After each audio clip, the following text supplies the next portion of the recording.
Before I get into my Impact Wrestling Slammiversary 2018 review, I want to make something really clear with all of you out there. And this especially with all the Impact Wrestling fan, the diehards out there, right? That are on YouTube right now, that are searching for which YouTuber, which podcaster are actually reviewing this show, Slammiversary 2018. And hearing what each YouTuber or podcaster is saying. I know a lot of Impact diehards out there are searching for the negative review, right? And let me just make something really clear with all of you. I am actually, in all honesty, happy. I'm happy with the progress that Impact Wrestling has made these past couple of months. I overall am happy knowing that Impact Wrestling in 2018 is going into the right direction. They are, absolutely. I'm happy to know that Impact Wrestling under this new regime, the people are actually making an effort, a fucking effort, to having me and other people out there to give a shit. I'm happy for that. Absolutely. I felt like, honestly, tonight, Slammiversary 2018 delivered. Hands down, it delivered. Were there bumps on the road? Absolutely. Every wrestling show, I feel like, are going to have those bumps on the road. Just can't, prevent it. It just happens, right? Shit happens. It's life. So you move on, right? And again, I felt like tonight, the show was, in my opinion, their actual redemption. I thought this was better than redemption, hands down. I will even say this. I think this was probably the best Impact Wrestling pay-per-view in God knows how long. And you know what, too? I'm going to say this, too. Okay? I know a lot of diehards out there are saying this on Twitter, and I see this shit all the time. Not just with Impact Wrestling diehards, but with diehards of Ring of Honor, with diehards of New Japan. The classical, this was better than WWE. Listen, in 2018, can we just stop? Just stop comparing every single Fed to the WWE. Listen, I understand WWE is the fucking standard for every wrestling company out there, right? I understand WWE is la creme de la creme. They're the top dog. They are freaking, they are the Premier League, if you will, while everyone else is second division, third division, and shit like that.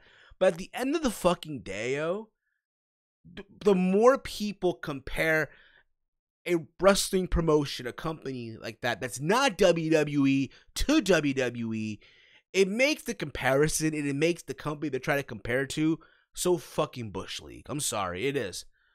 That being said, again, I thought Slammiversary tonight delivered. It really did. Hands fucking down. And I'll be real about it. I actually paid money. I paid the $40, whatever it was on Fight TV. Was it really worth that much money? No. But I'm not saying it was a bad show. To me, and I said this before, I'll say it again. To me, the pay-per-view market for professional wrestling has died. This show, in my opinion, should have been worth $25, and you still would have gotten this amazing product. Hands down. I hope that Bound for Glory, I really do hope, and I really mean this, by the time we get to Bound for Glory, Impact Wrestling, you need to put this show, stream it live, not on Fight TV, but on the Global Wrestling Network. You want people to get the app, then that's what you got to do. Maybe right now there's legal issues. They can't do that right now, but eventually down the road, that's something they should definitely consider doing. Nonetheless, like I said, I actually thought this show was an enjoyable, solid show. Like I said, were there bumps on the road? Absolutely. It's going to happen. But nonetheless, I look forward to continuing watching the improvement. One thing about Impact that I will say, if you want to compare to WWE, at least with Impact Wrestling, the weekly episodes are more consistent. Granted, I'll be real with you. A part of me wishes I can definitely, review Impact on a weekly basis. I just don't have the time to do it. because of work, and the time that I get out of work on on Thursday nights, it's like 10:30, 11 p.m. I have to take a shower, go to bed, go to my other job at fucking 4 in the morning. I did say I'm gonna try to review Impact on weekends, but then on weekends I go out, so I don't have the time, and I wish I fucking did, to review Impact. And the last thing I want to do as well is to review Impact on a Sunday when all the shit already been out there. Okay, but anywho, that's my honest opinion on Slammiversary. Again, an enjoyable, solid show. As always, from all you mother flowers out there, I want to hear from you. In the comment thread of this video, give me your thoughts on this show.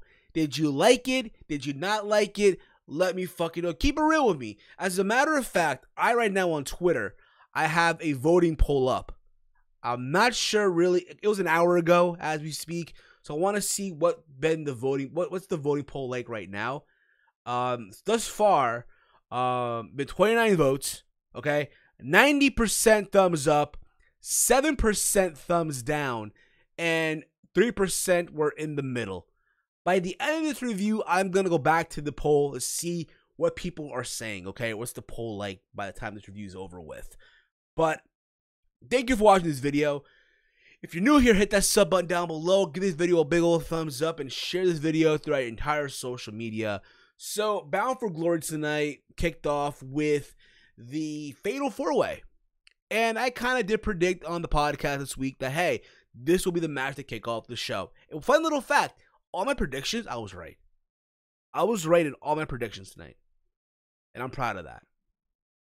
So, we had the first match. We had Johnny Impact versus Taiji Ishimori, the Bone Soldier from the Bullet Club, versus Phoenix versus Petey Williams. Now, originally, it was supposed to be Rich Swann, but Rich Swann suffered a concussion at MLW.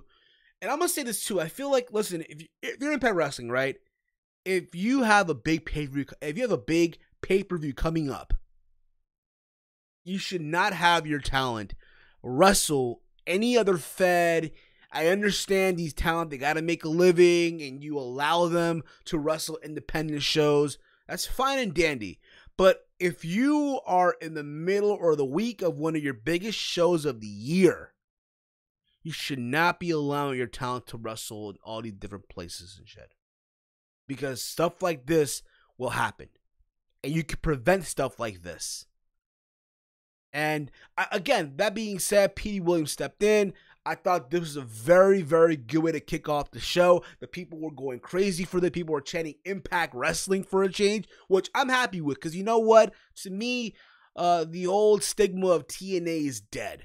Let's be real about it. TNA's been dead for months. It's now Impact Wrestling. It's no longer TNA. R.I.P. TNA. And hello Impact Wrestling. And I'm happy that fans were chanting that tonight. And hopefully that continues going forward. I really, really do. But again, everyone got their spots. And usually, these Fatal 4-Ways, when you think about it, that's the Spot Fest match where everyone does their crazy high-risk move and everyone goes crazy. And just like I predicted, Johnny Impact got the win. Because again, you're not gonna have Slammiversary without the mayor of Slamtown, right? So there you go with that. But again, a good way to kick off the show. Everyone was going crazy, and Johnny Impact got the win. Now, from there, we go on to a knockouts match between Tessa Blanchard versus Allie. Now, listen, this match was more like the cool-down match, right? To bring everybody down. I'm not saying it was bad, okay? The match was okay for what it really was, okay? The women went out there. They wrestled on the outside. They were inside the ring as well.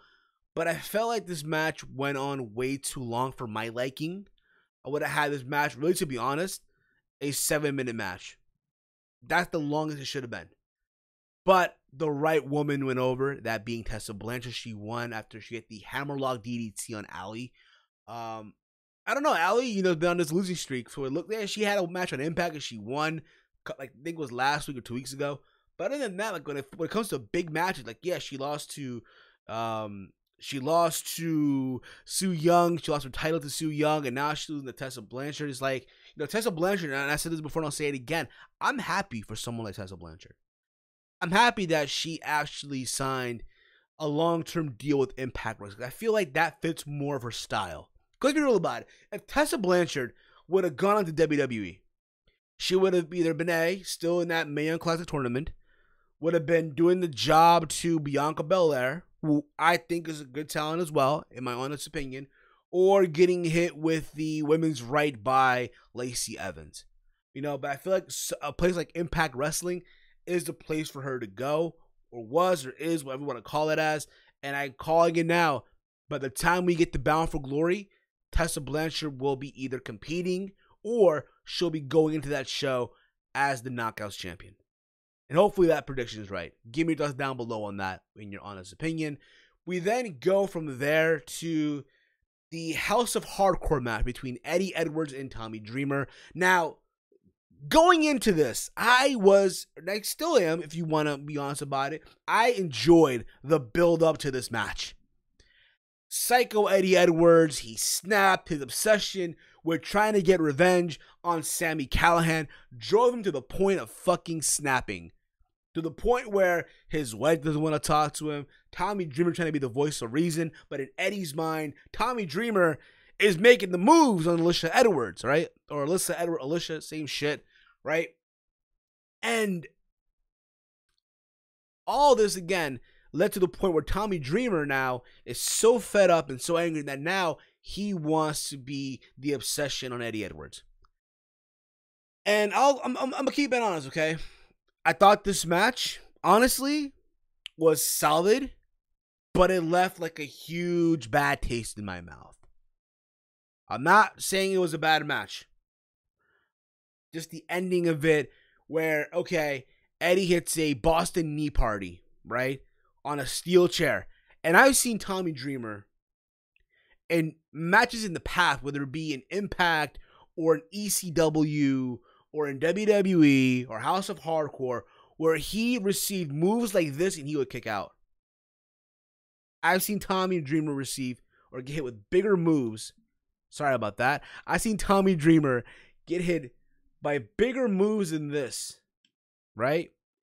And still kick out. He gets hit with a knee on a chair and doesn't kick out, right? And again, the match for what it was back and forth. There was blood all you want, right? And then we get to the end of the match, right? But keep this in mind too. They were teasing a flaming table that didn't come about. Near the end of the match, you see Tommy Dreamer and Eddie Edwards. They're standing there and stuff. And Eddie, I guess he snapped out of it finally, and he got back in conscience, and he wants to make up with Tommy Dreamer. And Tommy wasn't really having it. Alicia comes out. She wants this to finally be over, right? They embrace. And then Tommy hands over the kendo stick and walks away. People were calling this the passing of the torch. Now Eddie Edwards is the new innovator of violence. I'll be real about it.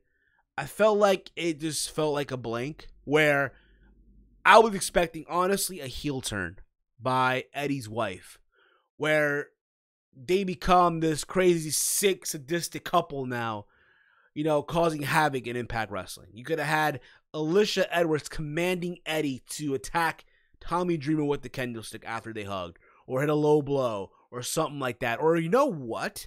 Maybe, just maybe, light up that flaming table and put Tommy through this fucking table. Now, again, you may think that I'm bashing this match, I'm being, negative. I'm really not. I thought, again, they had a good showing, all the fuck you want, but I'll be real about it. I felt at the same time, it just left a bad taste in my mouth. Like something was missing there. But again, it is what it is. I'll say this.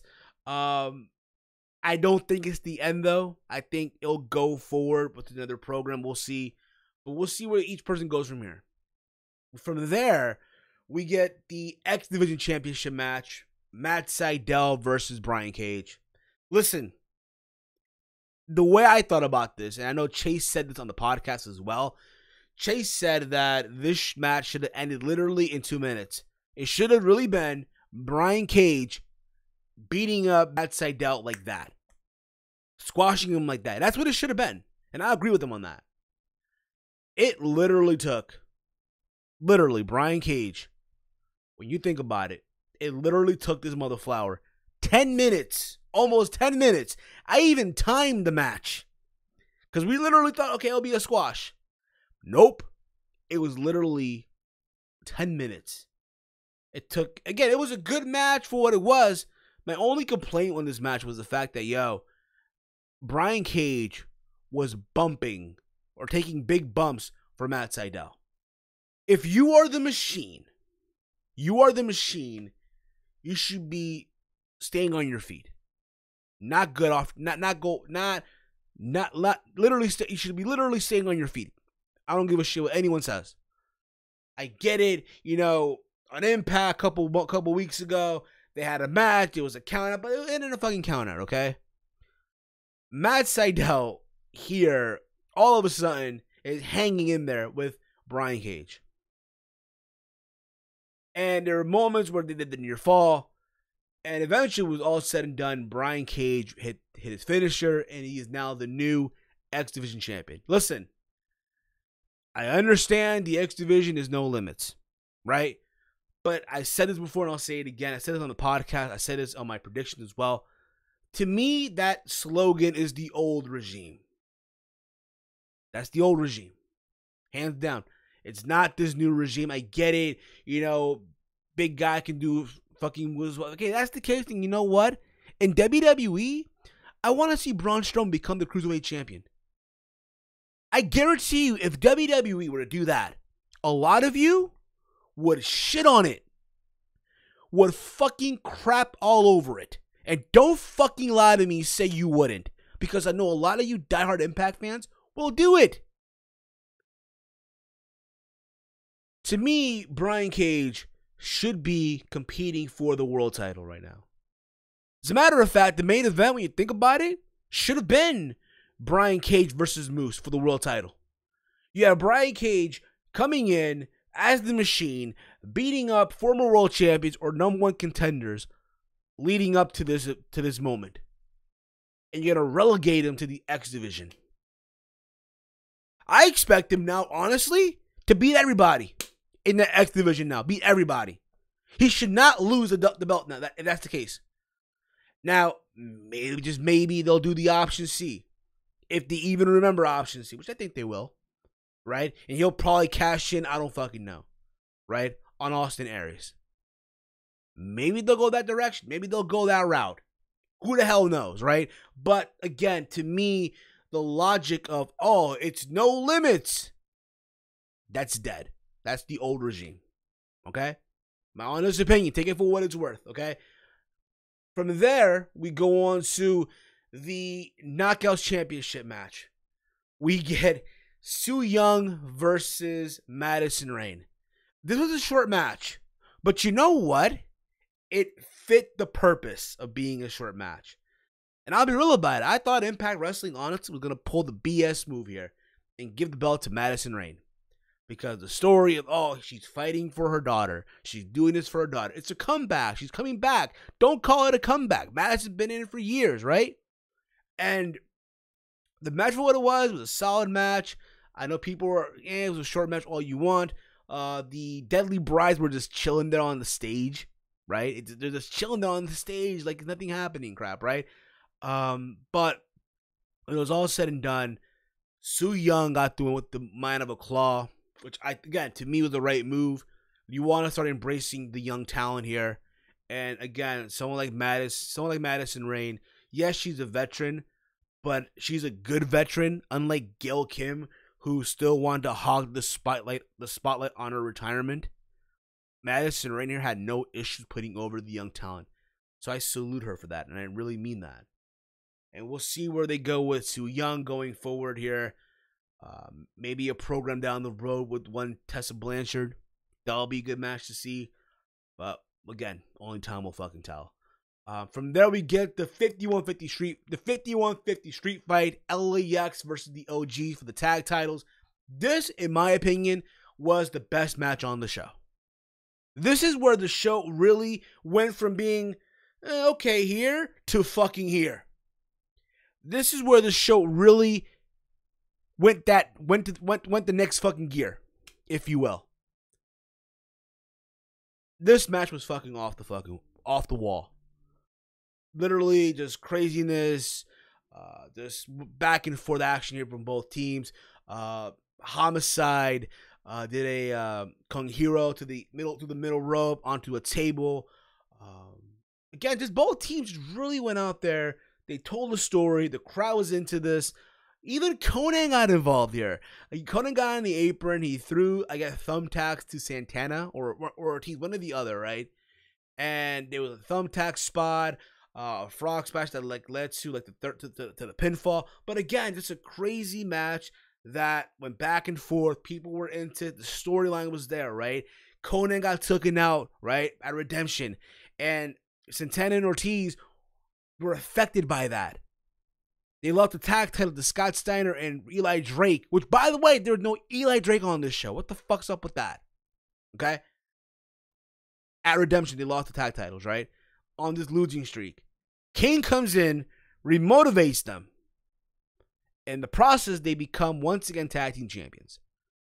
But the question is, who took out Conan? Who took him out? Diamante came in and started instigating. Then Conan came back. Conan comes back and puts the blame on King. And from there, the whole thing just heats up. King brings out the OGs. Conan has Santana and Ortiz. And there you go. It's a civil war almost, right? I'll say this, though. If it was up to me, and I said this on the podcast, I'll say this as well here again. If it was up to me, I would have switched Conan with the OGs and King with the new modern day version of LAX, a younger, what have you. But again, it's good to know that the young talent here went over. But again, this is probably the best match on the show, hands fucking down. If there's any match that you should go back and watch on this show, is this match for sure. After the match, of course, the OGs got the revenge, attacking Conan and members of the new LAX, if you will, and they spray painted the tag title. So it looked like they kidnapped the titles, if you will. But again, this feud is not over with. You can tell. They're going to continue going on with this program. So we'll see where they go with it. We'll see what Impact Wrestling will do going forward with this program. Which, again, this match was great. I can only imagine the fucking rematch, how even great that will be. We then get the mask versus hair match. Pentagon Jr. versus Sami Callihan. Another great match.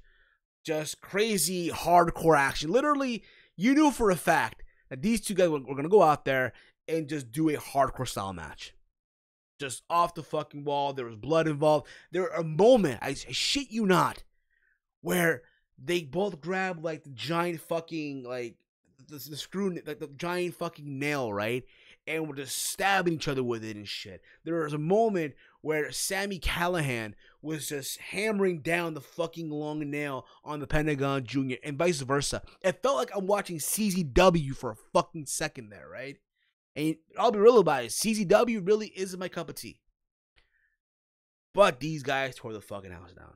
There was a moment where Sami Callihan blinded Pentagon Jr. with sand, it looked like, and then that led to Pentagon breaking the arm of the referee, right? Which is a crazy ass match. It's back and forth. A moment where Sami Callihan was trying to rip the mask off of Pentagon Jr., but it was all said and done. Pentagon got the win with the package pile driver, I believe it was, and in the process, he retained his mask, and Sami Callihan had to shave off his head. As someone that has long hair who's rocking a man bun, it's tough to see someone cut their hair. I'll be real about it. I know I've been contemplating cutting my hair because my hair is long as shit now. It really, really is. And I've been thinking about cutting my hair. But at the same time, I'll just pull this down. I'm not going to do it now, but when I pull my hair down, I see it's down here. It's all luscious and great. How can I cut my hair? I can't fucking do it, right? So seeing Sami Callihan have it, his haircut, all that, like, goddamn, yo. I know I'm fucking next. It's going to happen down the road, but it's like, let's not think about that right now. So Sami tried to run out of it.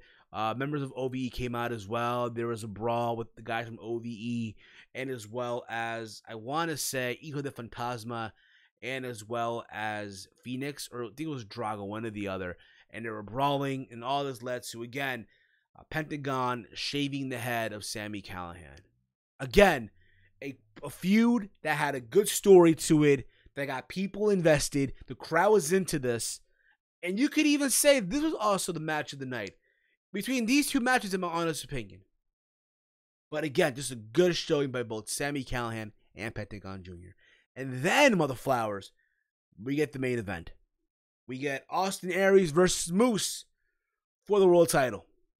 They brought out the MLB baseball player from the Blue Jays. I could be wrong. I don't watch baseball like that. Okay, but they brought him out there, and it was a good match. I'll say that. It was a good match. It's back and forth. They really had you believing that Moose was going to actually walk out with the championship here. A part of me thought so as well, just to have that good moment. But Austin Aries held his own here as well.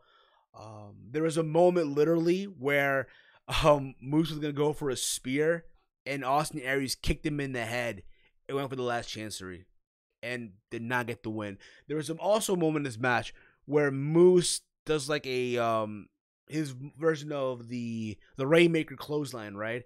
And then goes for the spear. And everyone thought, that's it. It's over. Holy shit. Moose did it. 1-2, and Aries gets his literally, I want to say, his arm on the bottom rope. But when it was all said and done, a low blow, and then the brain buster. Literally, Aries did like multiple brain busters in this match. He did one on the outside that almost got a 10 count. But when it was all said and done, Aries with the brain buster inside the ring with a 1-2-3. This match went like almost like 16 minutes. But a very good match. Aries retained here, which I predicted as well. But they made you believe that Moose was actually going to walk out with the championship here. My question now is, who's next for Austin Aries? Now, I did say with Brian Cage winning the X Division title, the only way I see this working with him having the title, I'm talking about Brian Cage, is if Brian Cage invokes the option C. The same option C that Austin Aries made famous back in 2012. The one that he started. That's the only way I see this show working. Other than that, to me, Brian Cage holding the belt, I think is only temporary until this happens. Nonetheless, Mother Flowers, Impact Wrestling tonight delivered. I thought, again, it was a very good, enjoyable, solid show by Impact Wrestling, and I hope they continue moving forward with this amazing improvement. If you have not watched this show yet, go out of your way whenever you get a chance and watch the show.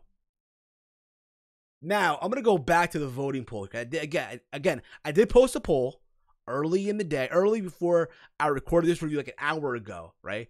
Almost an hour ago. And I want to see now, where is the poll? Where the poll now stands with the people and all that fun stuff. So, it's been over an hour, and I'm looking at this right now. And 90% vote thumbs up, 3% are in the middle, and 6% thumbs down. For me, the thumbs up, hands fucking down. I'll even put 2 thumbs up. Look at this shit on the flowers. 2 thumbs up. I will be at Bound for Glory in Melrose, in New York. I'm going. I know Connor, aka OKFabe, who again is also doing good things on Fight TV. If you have not checked out the OKFabe show, go over to Fight TV, search OKFabe. You'll see his first episode that he did on that platform. Good stuff that he's coming out with. I'm enjoying his stuff. I really, really mean that. And he even said on his review that he even thought about potentially coming Bound for Glory. If that happens, Connor, Mother Flower, we're planning a trip. Just saying. All right. So literally, like I said, I've been to WrestleMania. I've been to SummerSlam. I'm probably going back to WrestleMania when it comes back over here in Jersey. I've been to Final Battle numerous times for Ring of Honor. I do want to eventually one day go to Wrestle Kingdom. But at the same time, Bound for Glory for a lot of Impact fans is their WrestleMania. So I'm definitely going to that as well when it comes here in October in New York. I'm going to that show hands fucking down. Again, I can't stress this enough. I know I'm being repetitive with this shit. I've just, again, Impact Wrestling today delivered.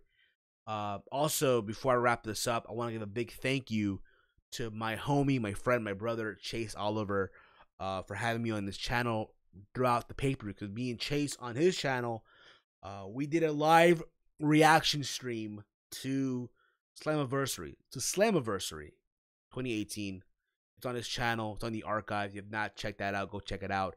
Me and Chase reacting to the pay-per-view. Again, a lot of positive, not much negative.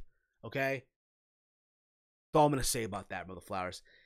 Give me your thoughts down below in the comment thread of this video. Your thoughts on this pay-per-view, Slammiversary. If you liked it, if you hated it. Are you looking forward to Bound for Glory? If you live in the New York area or the New Jersey area or Connecticut, what have you, will you be attending Bound for Glory when it comes to New York? Let me fucking know in the comment thread of this video. Follow me on Twitter at HeelSteven. I want to give a big thank you to my homie, my brother from another mother himself, Salrex, for coming out with this amazing fucking overlay that you see here on this video. He does literally all my overlays, all my graphics. Amazing stuff. Not just for myself, but for OKFabe, Jay from NY206, the Sol Monster, Big Mike, just to name a few. All right? That's it for me. It's Steve, Mother Flowers. I am out. It's wrestling and whatever. Yeah. By the way, yeah.